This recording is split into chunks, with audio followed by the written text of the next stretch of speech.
तेरी प्यार की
সকল দেবগণের রূপের বর্ণনা সেই নৃত্য আমি দর্শন বা শ্রবণ করতে চাই। যথাজ্ঞা দেবী, আমরা তাই ভাবেই নৃত্য করব, এমন নৃত্য প্রদর্শন করাবো এই ইন্দ্রলোকে যেন আমাদের নৃত্যের মধ্যে সকল দেবদেবীর রূপের বর্ণনা থাকে। আজি দেবতার সামনে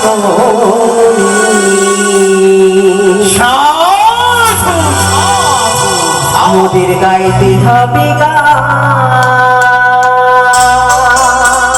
না জানি কেমন হবে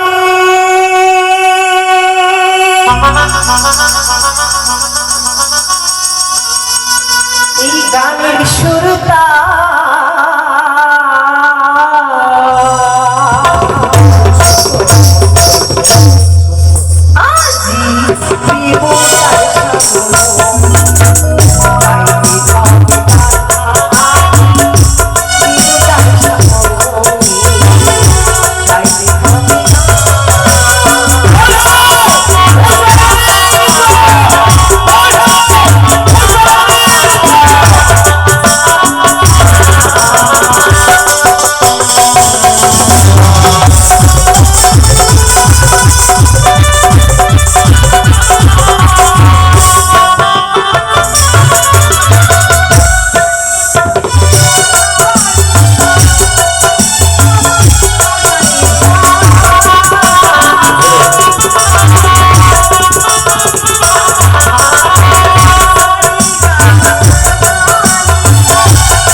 সমস্ত দেব দেবীর মধ্যস্থলে নৃত্যের করেছে পতন। আজ আজ আমার মান সম্মান আমি এত সব কিছু জড়াঞ্জলি করে দিতেছ, তাই তোমাদের দেবই আমি চরম ধরেনি যদি এভাবে তাদেরকে অভিশাপ দিতে পারেন না। এবারের মতো তাদেরকে ক্ষমা করে দিন। সবাই এবারে নেই, আমি তোমাদের ক্ষমা করে দিলাম। সুস্থ সুন্দর ভাবে নৃত্য গীত পরিবেশন করো, কিন্তু কন্যাবাদ করে শ্রবণ করো। কোনো মতে নৃত্যের যেন না হয় বন্ধ। হে দেবরাজ,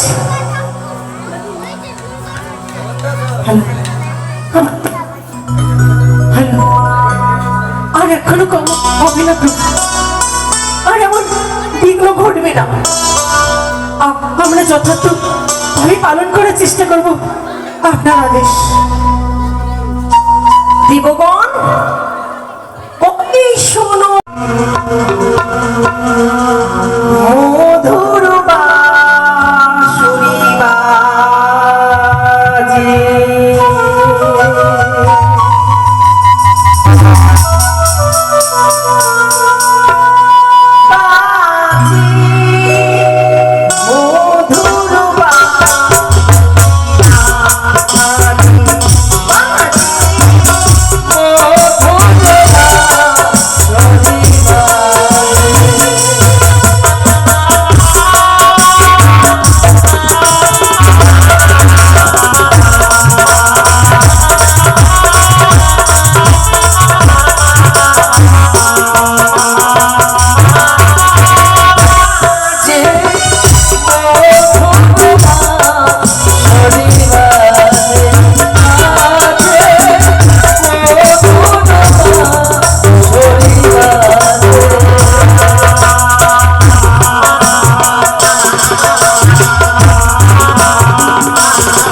করতে চলেছে।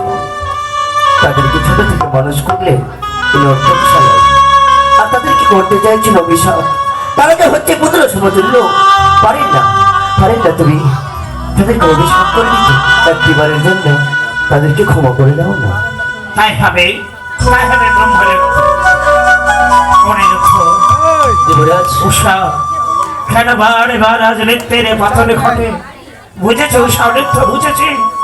আজ আমার আমাদের মান সম্মান আমি তোমাদের হস্তে তুলে দিয়েছি বলে তোমরা চাও আমার মান সম্মান, আমার অভিযুক্ত সবকিছু জলাঞ্জলি হয়ে যাক? তুমি নাই বাঁচাইবে। তুমি কেন বারবার নৃত্যের পথরে ঘটে সমস্ত দেব দেবী তো নতমস্তকে থাকে? একবার কি ভেবে দেখেছো তোমরা শ্রেষ্ঠ নর্তকী? তোমাদের নিয়ে আমার কত গর্ব, কত আশা ছিল, সমস্ত আশা আকাঙ্ক্ষা তোমরা দুই পায়ে মারিয়ে দিচ্ছ। আমাদের ক্ষমা করবে দেবরাজ, এবারে আমাদের নৃত্যের তাল ভঙ্গ হবে না। বেশ, এবার আমি তোমাদের ক্ষমা করলাম। তবে মনে রেখো সামনের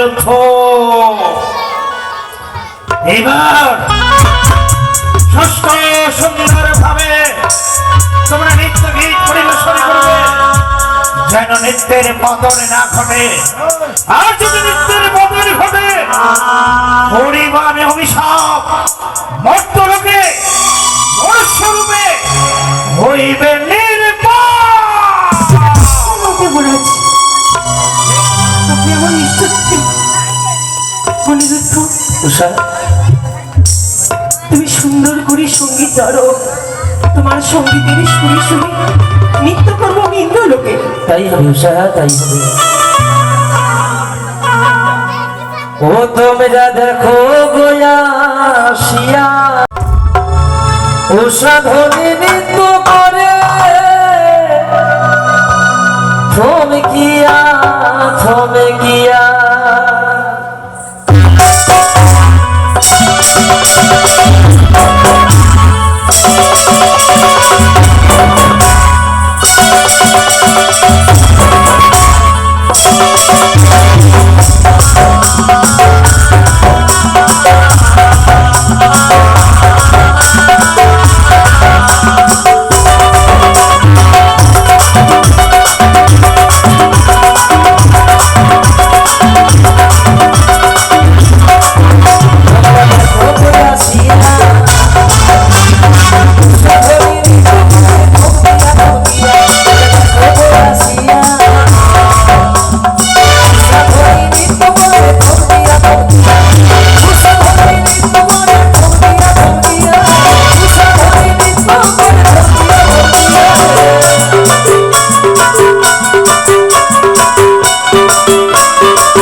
এইভাবে তুমি অপমান করে আমরা এর মধ্যে তোমার